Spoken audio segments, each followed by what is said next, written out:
Bayangkan apa yang mereka kejar ke Palestina. Andai ada orang ingin merebut Irak, masuk akal. Merebut Irak karena banyak sumur-sumur minyak. Andai ada mau ekspansi ke Kuwait, masuk akal karena sumur minyak di Kuwait banyak. Kenapa kembali ke Palestina? Ada apa? Tanah yang tandus, tanah yang kering kerontang. Mereka ingin membuat sebuah negara dengan keyakinan akan turun Mesias, sang juru selamat yang dijanjikan oleh Tuhan, dengan syarat orang-orang Yahudi mesti kembali ke negeri yang dijanjikan Tuhan. Yang kedua, Mesias sedang menunggu. Mesias melihat ke bawah. Kalau dia tengok di bawah masih banyak gurun pasir, dia tidak mau turun. Dia ingin melihat hijau. Kalau sudah dibentang karpet hijau, baru dia turun ke bawah. Maka yang dimaksud dengan hijau itu adalah ditanami tanaman-tanaman hijau, penghijauan yang luar biasa. Dan ketika Israel masuk ke Palestina, mereka ambil tanah itu, mereka hancurkan rumah orang Islam, mereka buat tembok panjang. Penjara terbesar dan terpanjang di dunia adalah Palestina. Mereka kurung orang Palestina. Mereka buat tembok beton yang tinggi, panjangnya 700 km lebih. Dari Pekanbaru kita lihat, Anda menuju Medan Sumatera Utara 600 km. Mereka membuat tembok tinggi 700 km. Bayangkan, umat Islam terisolir dan mereka tanami hijau-hijau. Makanya Allah berkuasa, Allah mau tunjukkan kuasa, lalu Allah buat tanaman hijau itu menyala. Dalam pokok yang hijau itu menyala beberapa bulan yang lalu. Heran orang, Allah mau menunjukkan kekuasaannya. Kalian tidak mau tolong Palestina, aku yang akan menolongnya. Tanaman yang hijau yang mereka tanam itu tiba-tiba terbakar. Tidak ada yang bisa mematikannya. Sampai-sampai reporter wartawan Amerika mengatakan, tidak ada yang bisa mematikan kebakaran ini kecuali Tuhan, karena Dia yang membakarnya. Mengerti keadaan kita zaman sekarang. Jangan sampai dikatakan Palestina bukan urusan kita. Ini kan masalah politik. Indonesia ya Indonesia, Palestina ya Palestina. Antum tidak mengerti masalah dunia. Palestina adalah masalah umat Islam. Subhanalladzi asra bi'abdihi. Maha suci Allah yang sudah memperjalankan hambanya minal masjidil haram, dari masjidil haram, ilal masjidil aqsa, masjidil aqsa, masjidil aqsa Palestina. Kita yang tertulis dalam kitab suci kita bahwa kita punya ikatan emosional. Kenapa kita tidak yakin itu? Yahudi ajarannya dibuat-buat, ajarannya mitos, tapi mereka punya keyakinan yang luar biasa. Mereka rebut negeri itu, mereka kuasai, mereka hancurkan negeri musuh. Atas dasar apa? Keyakinan bahwa Mesias akan datang. Yang kelima, apa yang mereka lakukan untuk Palestina? Mereka meyakini ada Temple of King Solomon, tempel kuil King Solomon, Raja Sulaiman. Datang pula orang Indonesia latah, dikatakannya Sulaiman ini kerajaannya bukan di Palestina, di Yogyakarta, Sleman.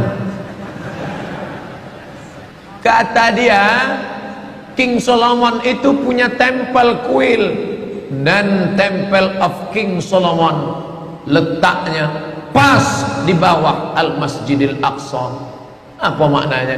Mereka mengeruk setiap hari bulldozer, traktor, ekskavator, terus mengeruk keliling Masjidil Aqsa. Mereka ingin meruntuhkan Masjidil Aqsa. Tulis Temple of King Solomon, enter, pilih image, tampak gambar replika. Inilah kerajaan Sulaiman yang ada di bawah Masjidil Aqsa. Akan mereka naikkan. Mereka sudah bangunkan rumah kecil replikanya, seperti orang Riau membuat rumah replika, rumah Melayu Kampar, rumah Melayu Siak, rumah Melayu Bengkalis. Di mana rumah itu? Di Purna MTQ. Anak-anak kita kalau mau tahu bagaimana rumah Melayu Kampar, bagaimana rumah Melayu Siak, bagaimana rumah Melayu Pelalawan, pergi ke sana.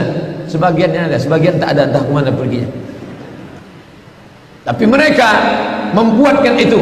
Inilah dia replika kerajaan Temple of King Solomon. Artinya apa? Mereka ingin menghancurkan Al-Masjidil Aqsa berkeping, sampai akhirnya disitulah nanti kemarahan umat Islam. Entah marah entah tidak, melihat gayanya tak marah. Kalian hancurkanlah, banyak lagi urusan kami sibuk dengan ini. Tapi akan ada hamba-hamba Allah, la tazulu fi ummati ta'ifatun min ummati, akan tetap ada sekelompok umatku yang memperjuangkan agamaku, kata Allah Subhanahu wa taala. Yang terakhir, yang kelima, akan turun Mesias. Kapan itu terjadi? Ketika terjadi perang besar. Sebetulnya dalam agama Islam sudah dituliskan yang dimaksud dengan Mesias itu siapa. Kata Imam Al-Hafiz Ibnu Hajar Al-Asqalani dalam Fathul Bari, yang dimaksud dengan yang dinanti-nanti mereka itu adalah Dajjal. Dajjal itulah sesungguhnya yang sedang mereka nanti. 70,000 Yahudi wara'ad Dajjal. Ada 70.000 Yahudi yang akan berada di belakang Dajjal ketika dia turun nanti. Makanya tiap hari, tiap petang kita berkata, Allahumma inni a'udzubika min adzabi jahannam wa min adzabil qabri wa min fitnatil mahya wal mamat wa min syarri fitnatil masihid Dajjal. Dajjal itulah yang sedang mereka tunggu.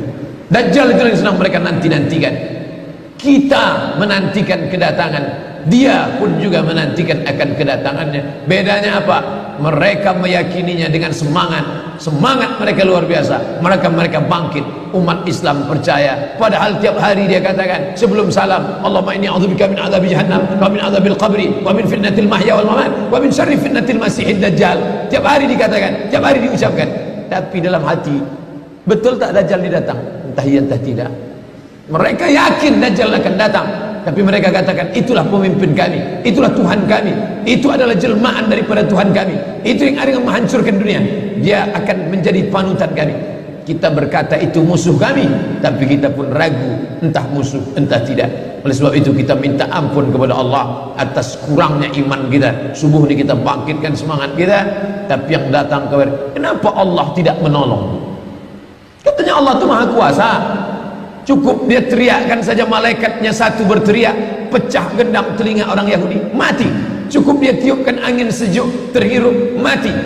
Kenapa tidak dia matikan saja Yahudi itu? Datang Syekh Muhammad Jibril, Syekh Dr. Muhammad Jibril, Syekh Profesor Dr. Muhammad Jibril, dosen tafsir Al-Azhar. Kami undang, mahasiswa Indonesia mengundang di waktu di Mesir dulu kuliah. Lalu saya tanya, Assalamualaikum Syekh. Ya, kaum Ad binasa, kaum Samud binasa, kaum Midian binasa, kaum Iram binasa, kaum Fir'aun binasa. Kenapa Allah tidak membinasakan Israel ini? Senyum Syekh Muhammad Jibril. Apa kata dia? Ya beni, anakku, seandainya Allah membinasakan Israel ini, lalu apa yang tersisa untukmu? Ditunjuknya saya. Seandainya Allah membinasakan Israel ini, lalu apa yang tersisa untukmu? Terdiam saya. Allah sengaja sisakan ini sebagai medan jihad kita menolong